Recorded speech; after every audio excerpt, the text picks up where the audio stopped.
नमस्कार प्यारे बच्चों, स्वागत है आप सभी का आपके अपने प्यारे YouTube चैनल एग्जाम वारियर पर। आशा करता हूं आप सभी स्वस्थ, मस्त और जबरदस्त होंगे और अपनी पढ़ाई में चार चांद लगा रहे होंगे। बच्चों आइए देखिए आप क्या पढ़ने वाले हैं आज। तो आप पढ़ने वाले पाठ 1 संख्या पद्धति में बहुविकल्पीय प्रश्न। इसके पहले के जितनी भी प्रश्नावली है कंप्लीट हो चुकी हैं, बस केवल जो विविध प्रश्नावली वो आपको कंप्लीट नहीं करवाई। इसके जस्ट बाद आपको विविध प्रश्नावली के भी सॉल्यूशन मिल जाएंगे। आइए फिर शुरुआत करते हैं बहुविकल्पीय प्रश्नों की।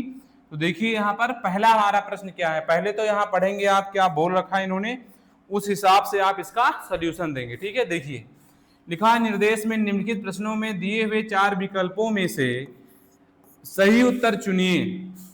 तो हमारा प्रश्न ये है, सही तो निर्देश था, 4 में से एक ही कोई सही होगा। करें प्रत्येक परिमेय संख्या है। तो देखो यहाँ पता नहीं है आपको कौन सा सही होगा। मैंने आपको एक ग्राफ बताया था, सबसे पहले बताया था प्राकृत संख्या, जल्दी जल्दी बताता हूं। फिर बताया था पूर्ण संख्या का ग्राफ, फिर बताया था पूर्णांक का ग्राफ, फिर बताया था आपको मैंने परिमेय संख्या का ग्राफ। ठीक है, क्या बताया था? परिमेय संख्या ग्राफ बताया था। और सबसे बाहर लिखा था यहाँ पर, सबसे बाहर अपरिमेय संख्या। अपरिमेय संख्या, इन दोनों को मिला के क्या बनती थी? तो वो बनती थी वास्तविक संख्या। वास्तविक संख्या। अब यहां पर मैंने कहा था जब छोटे लेवल से अपर लेवल पे चढ़ोगे तो बात सही होगी, और अपर लेवल से छोटे लेवल पे आओ तो बात गलत होगी। तो देखिए यहाँ पे प्रत्येक परिमेय संख्या क्या हो सकती है, यहाँ पर देखो जरा, क्या एक प्राकृत संख्या होगी? परिमेय संख्या नीचे आके प्राकृत संख्या होगी? नहीं। पूर्णांक हो जाएगी? नहीं। वास्तविक संख्या होगी? ऊपर चढ़ गए। ठीक है, तो प्रत्येक परिमेय संख्या क्या होती? वास्तविक संख्या होती। मतलब हमारा काम ये वाला सही हो जाएगा। Option number C will be correct answer. आइए चलते हैं नेक्स्ट क्वेश्चन पे। देखो जरा, ये दूसरा प्रश्न आपके सामने आ चुका है। दूसरे प्रश्न में यहाँ क्या बोले बच्चों? कहें दो परिमेय संख्याओं के बीच, दो परिमेय संख्याओं के बीच कितनी संख्या होंगी ये देखना है आपको। कोई परिमेय संख्या नहीं होती ऐसा तो गलत बात है, ऐसा ही नहीं है। आपने निकाला भी है, जैसे 3/4 और 5/4 के बीच कितनी संख्या होती, तो आपने निकाला नहीं था? कहोगे हाँ सर निकाला तो था। और ठीक एक परिमेय संख्या होती है, ये भी गलत है, मतलब ये भी नहीं सकता, ये भी नहीं सकता। अपरिमित रूप से अनेक परिमेय संख्या होती हैं, केवल परिमेय संख्याएं होती तथा कोई अपरिमेय, यदि गलत है। ठीक है, परिमेय संख्या के बीच में अपरिमेय संख्या भी होती है और परिमेय संख्या भी होती है, और कितनी होती? वो अनंत होती है। अपरिमित लिखा ना, अपरिमित मतलब बहुत सारी, मतलब इनफाइनाइट जिसे आप कहते हो, अपरिभाषित कहते हो ये चीज। ठीक, चलिए दूसरा प्रश्न हो चुका है, चलता हूं नेक्स्ट नंबर पे। आइए देखिए तीसरा प्रश्न आपके सामने आ चुका है। यहाँ पर आपको देखना है कि कौन सा ऑप्शन सही होगा।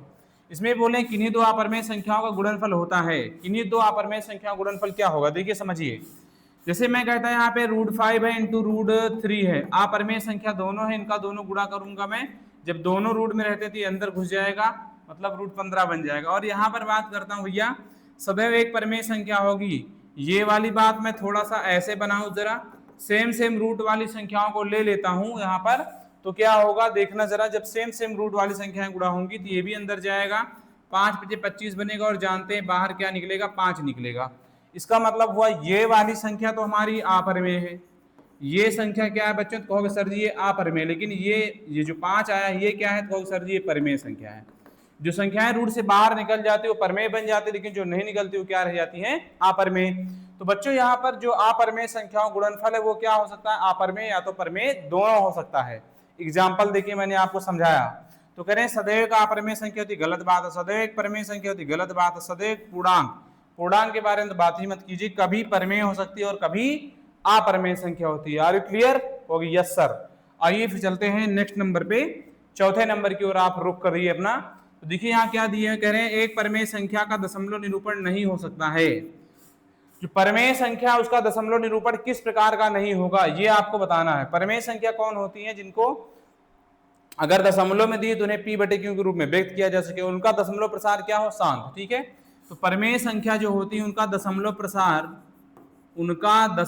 प्रसार, बच्चों ध्यान देना, थोड़ा बता रहा हूं, दशमलव प्रसार क्या होता है? शांत। और या फिर होता है अशांत।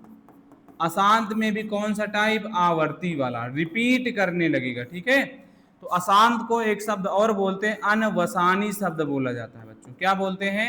अनवसानी आवर्ती बोल सकते हैं। ठीक है, अनवसानी आवर्ती बोलेंगे। आगे देखते हैं, ये शांत हो सकता है? यस ऑब्वियसली हो सकता है।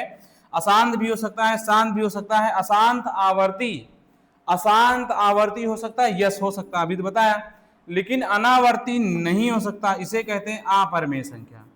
ऐसी संख्याएं जिनका दशमलव प्रसार क्या हो बच्चों, जिनका दशमलव प्रसार होता है अशांत, और अनावर्ती मतलब जो रिपीट ना करे, दोहराए नहीं।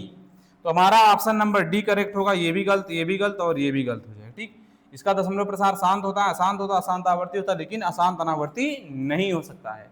तो यहाँ पूछे नहीं हो सकता, तो ऑप्शन नंबर क्या सही हो जाएगा, डी सही हो जाएगा। क्लियर, चलो आइए चलते हैं फिर नेक्स्ट नंबर पे। 5वें नंबर पर देखिएगा जरा क्या बोले हैं, निम्नलिखित में से कौन सी एक अपरिमेय संख्या है। अपरिमेय संख्या आपको यहाँ पे पहचानना है बच्चों। देखिए यहाँ पे इसका दशमलव प्रसार क्या है, शांत है, तो दशमलव प्रसार शांत होता है क्या होती है, परिमेय संख्या होती है। ये क्या है, कहोगे सर जी दशमलव प्रसार शांत होती है, परिमेय संख्या हो जाएगी। नेक्स्ट वाले देखेंगे, यहाँ पर इसका अशांत है, अशांत तो होगा, लेकिन यहाँ पे रिपीट कर रहा है, बार लगा, इसका मतलब क्या कर रहा है, रिपीट कर रहा है, तो ये अशांत आवर्ती है, और अशांत आवर्ती होगा तो ये कैसी संख्या हो जाएगी, ये भी परिमेय संख्या हो। जिस पर बार लगा समझ जाओगे वो परिमेय पक्का है। ठीक है, ये भी अशांत आवर्ती है, अशांत आवर्ती है, तो ये रिपीट कर रही है, इसका मतलब ये भी क्या है, परिमेय है। और ये क्या पूछे बताइए जरा, तो कहें कि अपरिमेय संख्या कौन सी है। अपरिमेय कैसे पहचाने, देखो जरा, यहाँ पर 4 आया, फिर 0 1 आया, फिर 4 आया, फिर डबल 0 1 हो गया, 4 आया, ट्रिपल 0 1 हो गया। यहाँ पर रिपीट नहीं कर रहा, लेकिन उससे एक पैटर्न ऐड होता जा रहा है। जब ऐड होता जाएगा तो ऐसे प्रश्न को हम लोग कभी भी शांत नहीं कह सकते, अशांत कहेंगे। और यहाँ क्या रिपीट कर रहा है बच्चों, रिपीट नहीं कर रहा है, तो अशांत अनावर्ती बोलेंगे, अशांत अनावर्ती बोलेंगे, ये क्या हो जाएगी, अपरिमेय संख्या हो जाएगी, अपरिमेय संख्या हो जाएगी। तो यहाँ पर आपको कॉन्सेप्ट बूस्टर भी मिल रहा है, और प्लस आप यहाँ पर क्वेश्चन को समझ भी पा रहे होंगे, समझ रहे हैं ना। और जब कमेंट आप में जरूर बता के जाना कि कमेंट में सर जी समझ में आए कि नहीं आए। ठीक, ये बात आप कमेंट में जरूर लिखेंगे। आइए चलते हैं नेक्स्ट नंबर पे। देखिए यहाँ पे 6वां नंबर, इसमें क्या बोले हैं, 56/200 का दशमलव प्रसार है।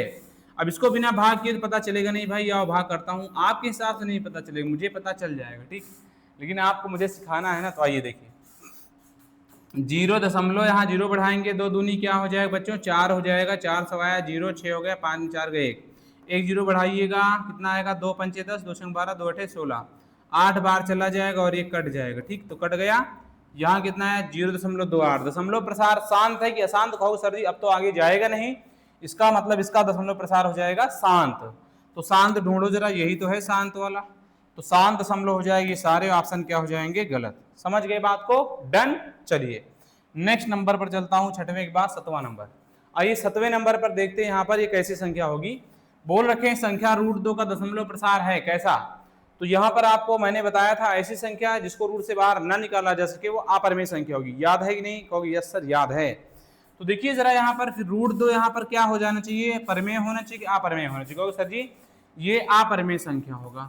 और अपरिमेय शब्द को एक तरह से और बोला जाता है, क्या बोला जाता है, तो मैंने बताया था आपको क्या, तो सर जी अशांत अनावर्ती बताया था, क्या बताया था, अशांत अनावर्ती बताया था मैंने।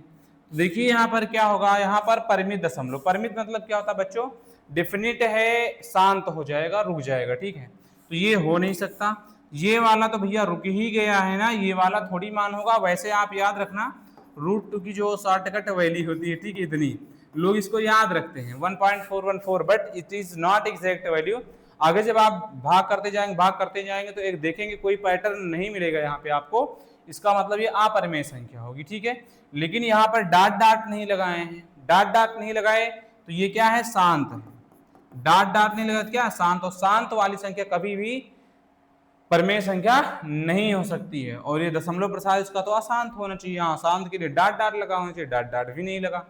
अशांत आवर्ती तो कभी होगा ही नहीं ये, तो इसका मतलब हमारा होगा अशांत अनावर्ती, और इसी को बोलते हैं अपरिमेय संख्या। समझ गए, चलो चलता हूं नेक्स्ट नंबर पे, 8वें नंबर को देखेंगे। क्या बोल रखे हैं, निम्नलिखित में से कौन सी एक अपरिमेय संख्या है, इनमें से कौन अपरिमेय संख्या ये पहचानना आपको। अपरिमेय संख्या कैसे पहचानेंगे अभी बताया मैंने। अब देखिए यहाँ पे 4 का 2 निकल जाएगा, आपको याद होगा, 9 का पूर्ण वर्ग होता है 3, तो 3 बाहर आ जाएगा। ये जो आपको 12 लिखा हुआ, 12 को बाहर निकाल के देखिए जरा क्या आएगा, 2 छंग 12 होगा, 2 तिहाई 6 होगा, 3 एकम 3 होगा। यहाँ 2 बाहर निकले क्योंकि इसका जोड़ा बन गया, जिसका जोड़ा नहीं बनता उसे अंदर ही रखते हैं, ठीक है। अंदर रख दिया, √3 लिख दिया, ऊपर नीचे √3 कट जाएगा तो क्या बचा यहाँ पर, तो कहोगे सर जी ये केवल 2 बच रहा है, तो 2 परिमेय संख्या है, कहोगे यस सर 2 है, इसके नीचे 1 लिख सकते हैं। और ये यहाँ पर √7 क्या रूट से बाहर निकलेगा, कहोगे नो सर बाहर नहीं निकल सकता है ये, तो ये क्या हो जाएगी बताइए, ये हो जाएगी अपरिमेय संख्या। क्या हो जाएगी, तो ये हो जाएगी हमारी अपरिमेय संख्या, मतलब option number C will be correct answer. D तो इसका 9 निकल जाएगा बाहर, है ना, तो ये भी नहीं हो सकता। तो समझ गए होंगे सारे ऑप्शन, तो ये भी नहीं, ये भी नहीं, ठीक। चलो चलता हूँ नेक्स्ट नंबर पे, समझ गए होंगे आप पक्का है। 8वें के बाद चलता हूँ 9वें नंबर पर। 9वें नंबर में क्या दिया गया है, देखिए पी बटे क्यू के रूप में 1.99 का मान जहां पी और क्यू एक पूर्णांक तथा Q is not equal to 0 होगा। इसको आपको पी बटे क्यू के रूप में लिखना होगा। कैसे लिखेंगे आइए देखिए समझिए। 1.999 डॉट डॉट लिखा, इसकी आपको ट्रिक बता देता हूँ, कॉन्सेप्चुअल वहां पर बताया हूँ, यार ट्रिक से समझाता हूँ आपको। जो रिपीट करेगा उसके ऊपर बार लगा देंगे, ठीक है। उसके बाद क्या करेंगे, जितना लिखा है उतना लिखेंगे, जो जिसपे बार नहीं उसको घटा देंगे, ठीक है। इधर हो चाहे दशमलव के पहले हो चाहे इधर हो, कोई मतलब नहीं। और नीचे क्या करें, जिसके ऊपर बार है उतने 9 लिख देंगे। अगर दशमलव बाद कोई अंक होता तो उसका हिस्सा यहाँ पर शून्य लगाते, लेकिन यहाँ शून्य नहीं लगाएंगे, ऐसे रहेगा। 19 में से 1 घटाइए, कितना आएगा 18 आएगा, बटे में आएगा 9, 9 दूनी क्या हो जाएगा 18। तो हमारा ऑप्शन कौन सा सही हो जाना चाहिए यहाँ पर, ऑप्शन नंबर कौन सही हो जाएगा, कहोगे सर जी ऑप्शन नंबर सी हमारा सही हो जाएगा। समझ गए। चलिए फिर बढ़ते हैं नेक्स्ट नंबर पे, 9वें के बाद 10वें नंबर की ओर। 10वां नंबर क्या बोलता है जरा ध्यान समझिएगा। यहाँ पर ये जोड़ वाला सवाल है भैया। जोड़ने के लिए क्या देखा जाता है कि यहाँ पर ये भी रूट में होना चाहिए, ये भी रूट में होना चाहिए, तभी जुड़ेगा, नहीं तो नहीं जुड़ेगा। तो यहाँ पर क्या करेंगे बताइए जरा। तो यहाँ पर आप एक काम करना, संबंध बनाना है इनको। क्या बनाना है बच्चों, संबंध बनाना है, मतलब समझ लीजिए कि इनको शादी करना है। शादी करना कहाँ उचित रहता है बताइए आप लोग। तो शादी करना ऐसा माना जाता है ना, हाँ ठीक है, माना जाता है कि यहाँ पर ये भी रूट में ये भी रूट में हो, यही माना जाता है ना, मतलब एक ही जाति के हो। तो यहाँ पर भी √3 यहाँ पर भी √3 है, तो दोनों क्या करेंगे ऐड करेंगे, 3 √3 1 √3, कितने √3 हो जाएंगे 4 √3 हो जाएंगे। तो हमारा ऑप्शन कौन सा करेक्ट हो जाएगा बोलिए, तो option number C will be correct answer. Did you get it, okay sir. चलता हूँ नेक्स्ट नंबर पे, 10वें के बाद 11वां नंबर आपके सामने आ चुका है। इस 11वें नंबर का जवाब देंगे और समझेंगे भैया यहाँ पर क्या बोला जा रहा है। यहाँ देख पा रहे हैं लिखा हुआ है √2 √3 के बीच एक परिमेय संख्या है। इनके बीच एक परिमेय संख्या आपको फाइंड आउट करनी है, तो कैसे आप फाइंड आउट करेंगे, ठीक है। तो देखो यहाँ पर परिमेय संख्या आपसे पूछे हैं, तो इनको दोनों के बीच कौन सी परिमेय संख्या आना चाहिए उसको आपको डिसाइड करना पड़ेगा। तो देखो यहाँ पर जरा, अगर मैं ऐसे निकालता सिंपली, तो भाई ये वाली वैल्यू हमारी सही हो जानी चाहिए थी। और यहाँ पर अगर मैं मान रखता, जैसे 1.4 रख लेता, 1.7 रख लेता, अपॉन में लगाता 2, 7 4 11 होता, 1 1 2 होता, एक 3 हो जाता, नीचे आता इतना, तो 2 1 जा 2 होता, और यहाँ पर ये बन जाता 10 है ना। तो भाई 2 एकम 2 हो गए, बन गया कितना 11, 2 पंचे 10। तो हमारी जो परिमेय संख्या के बारे में बात होगी तो इनकी हम वैल्यूज लिख लेंगे छोटी छोटी वाली, और यहाँ पर आंसर लगा देंगे। अगर अपरिमेय पूछा होता तो हमारा ये वाला ऑप्शन सही हो जाता, लेकिन अपरिमेय संख्या नहीं पूछे हैं, परिमेय लिखा हुआ है चूंकि, तो परिमेय हमारा ये वाला ऑप्शन फिट बैठेगा। तो ऑप्शन नंबर डी लगाएंगे, ना कि ए, ठीक है। परिमेय पूछा है इसलिए मुझे यहाँ पर इनकी वैल्यूज रखनी पड़ेंगी। √2 का मान होता है 1.414 और √3 का मान 1.734 होता है। बस केवल 2 अंक तक ले लिया और यहाँ पे चेकअप कर लिया। क्लियर है, बोलो कहोगे यस सर। तो चलिए फिर चलते हैं 11वें के बाद चलते हैं 12वें नंबर पर। समझ गए होंगे ना। चलिए आइए फिर चलते हैं यहाँ पर 12वें नंबर की ओर। 12वें नंबर में क्या पूछ रखा है इन्होंने कि इसका मान क्या होगा, इसमें से कौन सा ऑप्शन फिटअप बैठ रहा होगा, आइए फिर चेकअप करते हैं। आपने पढ़ा परिमेयीकरण, क्या पढ़ा है बच्चों, तो कहोगे सर जी परिमेयीकरण पढ़े हैं, लेकिन उससे पहले मैं इसे सिंप्लीफाई करता हूं। जरा देखना यहाँ पे, ये 9 लिखा हुआ है, 9 लिख दिया, और ये माइनस का √8 लिखा हुआ है। इसको और ज्यादा क्या सिंप्लीफाई कर सकते हो बताओ जरा। तो इसे 9 को निकाल के बाहर 3 लिख सकते हो, 8 को लिख सकते हो 2 √2। कैसे लिखा मैंने, 9 के बारे में तो आप वाकिफ हैं, 3 त्रिका 9 बनेगा, और ये जोड़ा बन गया 3 निकलेगा बाहर। 8 के बारे में बात करता हूं बच्चों, देखो 2 चौक 8 बनेगा, 2 दूनी 4 होगा, 2 एकम आ जाएगा 2, ये जोड़ा बन गया, इसका मतलब 2 बाहर निकल जाता और ये 2 अंदर रह जाता, तो ये बन गया 2 √2। कितनी बात क्लियर है, कहो यस सर। अब बच्चों यहाँ पर एक बात समझना जरा कि इतने में से तो कोई आंसर यहाँ पे मैच आउट नहीं कर रहा, मिल ही नहीं रहा है। जब नहीं मिल रहा तो फिर हमें इसका करना पड़ेगा परमेयीकरण। क्या करना पड़ेगा? परमेयीकरण। परमेयीकरण करने के लिए क्या करते हैं, याद है आपको? परमेयीकरण करने के लिए यहाँ पर जो हर में लिखा रहता है उसके अपोजिट साइन उल्टा, मतलब माइनस है तो प्लस, प्लस है तो माइनस, उसके अपोजिट साइन वाले से गुणा कर देते हैं, अंश और हर दोनों में। ऊपर तो 3 + 2√2 ही आएगा बच्चों। नीचे देखो जरा, यहाँ पर a + b -b का फार्मूला बनता है। जब सेम सेम रहते हैं, बस केवल चिन्ह अलग अलग हो, तो पहले का स्क्वायर करते हैं माइनस दूसरे का स्क्वायर कर देंगे, यहाँ पर इतना बन जाएगा। ठीक है, अब ये ऊपर आएगा 3 + 2√2 और यहाँ पर क्या आएगा 3 त्रिका 9 और ये 2 का वर्ग करेंगे 4 और 2 निकलेगा 8। कैसे समझाता हूँ, यहाँ पर 2√2 का वर्ग का मतलब होता है प्यारे बच्चों, इसे 2 बार लिखेंगे, 2 बार लिख दिया मैंने, 2√2 2√2। ठीक है, ये जो बाहर है रिश्तेदार नातेदार, इनको भैया बाहर रहने तो इनसे पहचान विशेष नहीं हमारी, लेकिन ये दोनों एक ही वाले मामले वाले, इनको अंदर गुणा करेंगे तो पहले तो ऐसा याद कर लो, सेम सेम रूट वाले तो बाहर निकल जाएगा, ज्यादा बवाल नहीं। ठीक है, 4 दूनी क्या आएगा 8 आएगा, ये याद रखना। सेम सेम रूट वाली संख्या है, गुणा होंगी तो निकलेगा क्या, वहां पर वही संख्या निकल जाएगी जो लिखी रहेगी रूट में। तो 4 दूनी 8 आ गए। आप देखो जरा यहाँ पर ये वाला तो 3 + 2√2 है, 3 + 2√2 है, 9 में से 8 गए 1 और 1 को लिखने से कोई मतलब है नहीं। तो देखिए 3 + 2√2 कहाँ दिख रहा है, हमारा ऑप्शन नंबर डी में दिख रहा है। ऑप्शन नंबर डी में दिख रहा है 3 + 2√2। क्लियर? कहोगे यस सर। आइए फिर चलते हैं नेक्स्ट नंबर पर, 12वीं के बाद 13वें नंबर पर। अब 13वां नंबर हमारा यहाँ पर क्या देखना, यदि x बराबर इतना दिया हुआ हो तो x का 1/x का मान ज्ञात कीजिए। तो कैसे करेंगे, आइए भैया समझते हैं। यहाँ x की वैल्यू दी है, 1/x पता करना है, मतलब इसको नीचे रखना पड़ेगा x के स्थान पे। यही तो बना हमारा भाई, x बराबर दिया हुआ था 1/x, मतलब 1 तो रहेगा, x के स्थान पे इसको रख देंगे यहाँ लाकर। ऐसा क्या यहाँ पर कोई आंसर आपको दिख रहा है? देखो जरा, कोई आंसर दिख रहा है? कोई नो सर, ऐसा कोई भी आंसर नहीं दिख रहा। इसका मतलब इसको हमें परमेयीकरण करके ही हल करना पड़ेगा। तो 7 - 4√3 बना लेंगे आप, ये भी बनाएंगे उतना ही। ठीक है, इतना बन गए। अब आगे देखेंगे, ऊपर गुणा होगा तो जितना लिखा है वही रहेगा, और नीचे वाला क्या होगा 7 का वर्ग होगा, और यहाँ पे 4√3 का वर्ग हो जाएगा। अभी मैंने आपको वर्ग करना सिखाया था ऐसी वाली संख्या का ना, ऊपर वाला तो वही रहेगा, कोई फर्क नहीं पड़ेगा, और नीचे वाली संख्या का 7 का वर्ग तो 49 आ जाएगा। लेकिन इसका वर्ग कैसे करोगे, तो 4√3 लिखा है, इसका वर्ग करना है बच्चे, तो यहाँ इसको 2 बार लिख दोगे, जिसकी घात जितनी रहती है उसे उतनी बार लिख के गुणा कर दिया जाता है। तो ये हो गया इतना, 4 चौक क्या बनेगा 16, और रूट रूट सेम रहते थे, एक संख्या बाहर निकलती, 16 तेई क्या आएगा 48, तो यहाँ हो जाएगा -48। ऊपर वाला तो नो चेंज होगा, 7 - 4√3 लिखा है, ये 49 में से 48 के 1 आएगा। तो हमारा ऑप्शन कौन सही हो जाना चाहिए, 1 से कोई मतलब तो है नहीं, इसका मतलब ऑप्शन कौन सही होना चाहिए, जिसमें 7 - 4√3 लिखा हो।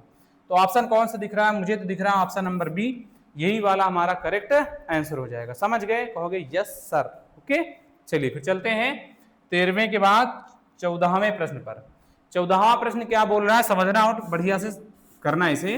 व्यंजन इतना दिया हुआ है आपको, और ये दिया हुआ व्यंजन नहीं व्यंजक रहेगा, व्यंजक आपको दिया हुआ इतना, अब का मान पूछे हैं तो कैसे करेंगे। यहाँ पर देखो जरा, अभी मैंने बताया सेम सेम दी हो संख्या पहली और दूसरी, तो क्या करते हैं पहले का वर्ग कर देते हैं और माइनस दूसरे का वर्ग कर देते हैं। तो 5 यहाँ पर बाहर निकलेगा, 2 का 4 बनेगा, और 5 में से 4 गए 1 आ जाएगा। ऑप्शन नंबर कौन सही हो जाएगा बताओ, ऑप्शन नंबर कौन सही हो जाएगा, ऑप्शन नंबर सी सही हो जाएगा। ठीक, 14वें का सी सही हो जाएगा। आइए फिर चलते हैं अगले नंबर पर 15वें पे। क्या बोले हैं यहाँ पर कि हर का परमेयीकरण करने पर कौन सी संख्या मिलेगी। कहोगे सर जी ऐसे प्रश्न तो बनाने में बहुत माहिर हैं, चलो बना दिया जाए फिर। तो कैसे बनाओगे बताओ, ये लिखा है 1/3 - √7, इसका परमेयीकरण करना है तो प्लस वाली संख्या से गुणा करना पड़ेगा, कर दिया, 3 + √7 हो जाएगा, इतना बना, है ना। ऊपर वाला तो वैसे ही रहेगा जैसे लिखा हुआ है, नीचे वाले में अलग अलग संख्या है कि सेम सेम, तो कहोगे सर जी पूरा सेम बस केवल चिन्ह बदला है, तो ऐसा आप करने को बोले थे तो मैं वैसा ही कर दे रहा हूँ। ये आएगा 3 + √7, 3 का वर्ग आएगा 3 त्रिका 9, और यहाँ पर 7 निकलेगा ना। किसी भी ऐसी संख्या का वर्ग जो रूट में है करते हैं तो उसका रूट भी हट जाता है, उसका वर्ग भी हट जाता है, तो केवल वो संख्या निकल जाती है, तो 7 निकल गया। तो ये आया 3 + √7, और 9 में से 7 गए 2 आ जाएगा, मतलब हमारा आंसर क्या आएगा 3 प्लस रूट 7 बटे हो जाएगा 2। Option number B will be correct answer. Done, okay. चलिए फिर बढ़ता हूं 16वें नंबर पर। 16वां नंबर क्या बोल रहा है बच्चों, ध्यान समझना।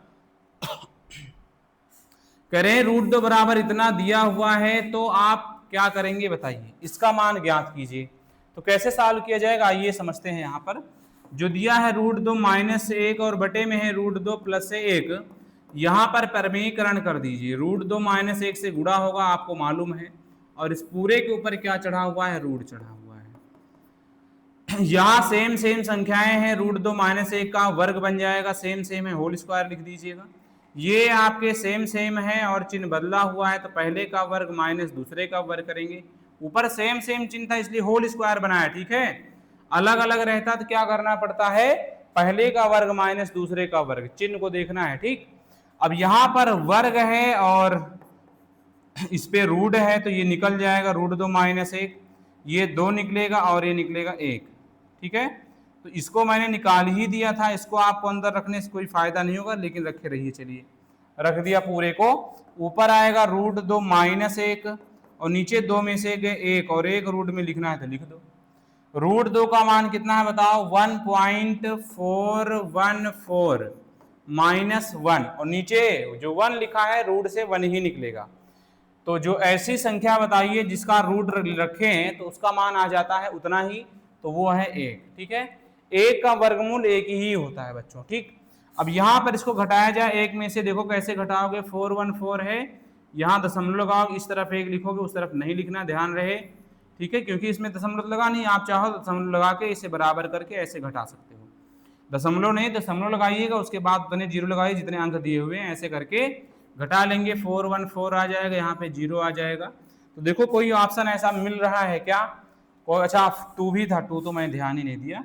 चलो ये 2 भी यहाँ पर लगा लीजिएगा, तो यहाँ एक और 0 लगाओगे तो 2 आ जाएगा, ठीक। 0 दशमलव आएगा 4142। तो देखो कहाँ पर दिख रहा है, ऑप्शन नंबर बी हमारा करेक्ट आंसर हो जाएगा। समझ गए? चलिए फिर चलते हैं नेक्स्ट नंबर पर, 16वें के बाद 17वें प्रश्न पर। और 17वां प्रश्न थोड़ा सा आपको जटिल नजर आ रहा होगा, बट डोंट वरी, कठिन कुछ भी नहीं होता। कठिन तभी तक होता है जब तक आप उसे समझ नहीं लेते हो। आइए फिर आपको मैं समझाता हूं जरा। आपको एक फार्मूला बताता हूं मैं, बड़ा प्यारा फार्मूला है, x की घात p बटे क्यू। रुको, अच्छा इसको और अच्छा कर देता हूं, ये p अच्छा बनाता हूं पहले। p बटे बनेगा क्यू, ठीक है। अगर ऐसा लिखा हुआ होता है जैसे क्या लिखा जाता है, जो घात रहती है उठ के जाती है आगे, कहाँ, रूट के ऊपर, यहाँ क्यों लग जाता है और ये हो जाता है x की पावर p। अगर ये ऐसा लिखा हुआ जो यहाँ घात में मतलब रूट के ऊपर लगा रहेगी, वो चली जाएगी नीचे, करड़ी पे जो भी लगी रहती है संख्या वो चली जाती है जो वहां पर घात रहेगी उसके नीचे। तो आइए यहाँ पर भी वो रूल को फॉलो करवाते हैं जरा। ये 81 लिखा हुआ है और ये -2 है, ये जो यहाँ पर करड़ी पे लगा हुआ है नीचे आ जाएगा। 2 एकम 2 होगा, 2 दूनी क्या बनेगा 4। 81 की घात आ रहा है -1/2। अब 81 को सॉल्व कर दीजिए। 81 को आप जानते हैं 9 का वर्ग लिखा जा सकता है, ऐसे अच्छा तो मैं ऐसे ही कर दूं ना, ये हमारा बन जाएगा इतना, है ना। अब इसे आप गुणा कर दोगे तो क्या होगा, 2 एकम 2 आएगा, फिर 2/2 बनेगा, ये कटेगा, 1 आएगा। 9 की घात -1 आया। अब आपको बताया था ऐसे फार्मूले कि अगर कहीं पे इनवर्स लगा हुआ है, ऐसे a इनवर्स बराबर बताया था 1/a होता है, ठीक है। तो इसमें क्या करेंगे, 1 लिख देंगे ऊपर, जो संख्या यहाँ पर है वो नीचे चली जाएगी प्लस में। क्लियर है? कहोगे यस सर। तो हमारा आंसर कौन सा सही हो रहा होगा यहाँ पर, option number A will be correct answer. Okay, चलो आइए फिर चलते हैं 17 के बाद 18 नंबर की ओर।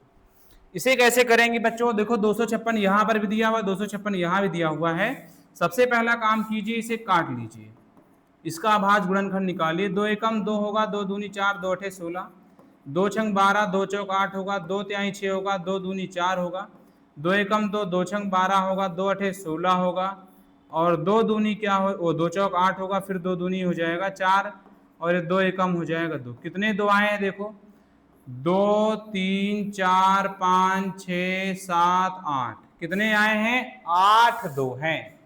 तो यहाँ पर मैं लिखूंगा 2 की घात 8 और ये 0.16। अच्छा रुको रुको रुको, एक काम और आसानी से कर सकते हैं। देखो आधार समान है और गुणे में है, तो घातें क्या होंगी, जुड़ जाएंगी।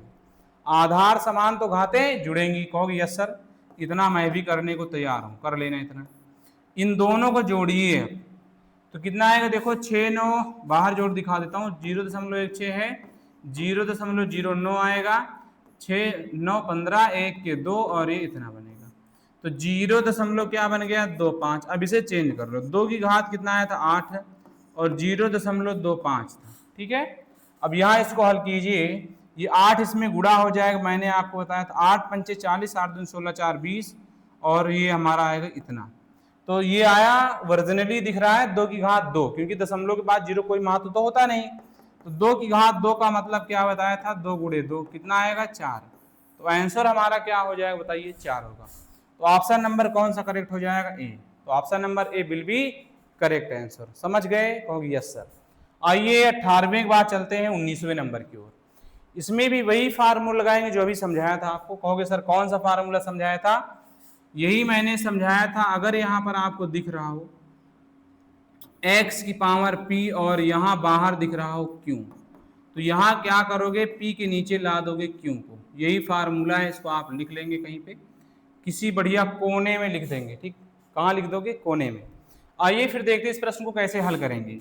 तो यहाँ पर इतना दिया हुआ है, इसको बनाने के लिए यहाँ पर लिखेंगे 2 की घात 2 बटे, ये दोनों जो आपके रूट में है वो कहाँ जाएंगे, नीचे जाएंगे। 2 एकम 2 होगा, 2 दूनी 4, 2 की घात 1 बटे क्या बन जाएगा 6, 2 की घात क्या बन जाएगी 1 बटे 6। तो ऑप्शन नंबर कौन सा करेक्ट हो जाएगा, option number C will be correct answer. Okay चलो, तो ये हमारा 19वां हो गया। बढ़ते हैं 20वें की ओर। 20वां देखना जरा, इसमें पूछे कि गुणनफल इनके बराबर क्या आएगा। आइए फिर देखते हैं क्या आएगा। देखिए यहाँ पर 2 है, ये 2 की घात क्या बन जाएगी 1 बटे 3। भाई यहाँ पर घात कितना 1 है और ये 2 है, यहाँ पर कुछ घात नहीं तो 1 रहेगी, 1 बटे क्या आएगा 4 गुणे 32 को क्या लिखा जा सकता है बच्चों, 32 को लिख सकते हैं 2 की घात 5। मैं लिख दे रहा हूं फिलहाल एक बार, चलो। और ये 12 फिर इसके नीचे जाएगा, इस बात को आप यहां लिख लेना, ठीक है। 2 की घात 5 करके ये ऐसा बना रहता, ठीक। 32 क्या लिखेंगे 2 की घात 5। विश्वास नहीं होता तो गुणनखंड करके आप चेक कर लेंगे, इतना तो आप कर सकते हैं ना। कहोगे हाँ सर मैं बता दूं, मुझे लगता है ऐसा नहीं, आप तो हमारे ऊपर थोप दोगे। 2 एकम 2 होगा, 2 छंग 12, 2 अठे 16, 2 चौक 8, 2 दूनी 4 और 2 एकम क्या हो जाएगा 2। ये 2 देखो कितनी बार है यहाँ पर, 5 बार है। नहीं कहोगे हाँ सर 5 बार है, ठीक। तो वही चीज मैंने लिखा, फिर ये घात जाके उसके नीचे चली जाएगी। अब यहाँ आधार सब में समान है, कहोगे बिल्कुल सर। तो क्या करोगे, इसे हल कर दोगे इस तरह से, बिल्कुल कर दोगे नहीं। अब एलसीएम ले लीजिए तो 12 आएगा, यहाँ पर 4 से गुणा हो जाएगा, यहाँ पर 3 से गुणा हो जाएगा और उसमें 12 ही है।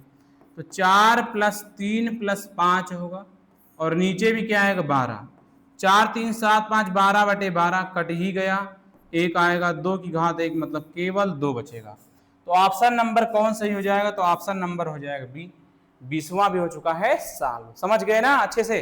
चलिए चलते हैं नेक्स्ट नंबर पर। देखिए 21वां नंबर आ गया। 21वें नंबर में क्या बोले हैं, करें निम्नलिखित में से कौन x के बराबर है। देखिए x के बराबर कौन, ये वैल्यू आपको मालूम करनी है। तो कैसे फाइंड आउट किया जाएगा, यहाँ पर आइए उसको तरीका को देखते हैं, समझते हैं। भैया ये वाला तो यहाँ ना जुड़ सकता है ना घट सकता है, ये ऑप्शन होगा ही नहीं कभी भी। यहाँ पर थोड़ा संभावना जताता है, तो देख लेते हैं इसको। ये वाली घात पहले इसको देखो अंदर निपटाओ, 4 बटे 3 बनेगा ये, और ये यहाँ पर ऊपर तो जाएगा कहाँ, गुणा होके नीचे जाएगा। तो ये 4 एकम 4, 4 3 12, तो x की पावर 1 बटे 9 बन रहा है। ये कहाँ x के बराबर है, तो ये भी नहीं होगा। आइए इसको देख लेते हैं। ये दिया हुआ है x घात 3 और यहाँ दिया हुआ है कितना 2 बटे 3, ये कितना है 2 बटे 3। तो यहाँ पर देखा जाए तो इसे कैसे करेंगे बताओ जरा, इसको कैसे करेंगे। तो यहाँ पर एक मामला आपका गड़बड़ हो जाएगा इसमें। भाई ये वाला तो आपका मुझे लगता है कहीं ना कहीं कुछ गड़बड़ है, ठीक है।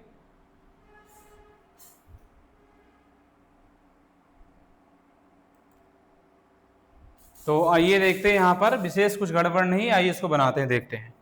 यहाँ पर जब आपको इतना दिया हुआ है तो क्या करेंगे, इतना दिया है मान लीजिए, यहाँ पे 2 लिख देंगे, तो ये क्या बनेगा x की घात 3 बटे 2 बन जाएगा। और ये वाली घात जो आपको लिखी हुई 2 बटे 3 यहाँ पर, इसको हल करेंगे, x घात 3 बटे 2 है, अंदर गुणा होगा 2 बटे 3 बनेगा, ये सब कट जाएंगे, घात 1 बची, मतलब x घात 1 मतलब केवल x ही समझा जाएगा। तो ऑप्शन कौन सही हो जाएगा, सी। और डी वाले को फिर आप कुछ करेंगे नहीं चेक, वैसे भी चेकअप करेंगे तो आधार समान है, घाते जुड़ेंगी 12/7, 7/12, कभी भी एक्स नहीं आ सकता है। और ये हमारा हो चुका है कंप्लीट। चलता हूं बच्चों, फिर आपको मिलूंगा नेक्स्ट चैप्टर के साथ में अब, ठीक है। Thank you so much. चलता हूं भैया फिर। राम राम, राधे राधे, जय श्री कृष्णा, जय हिंद।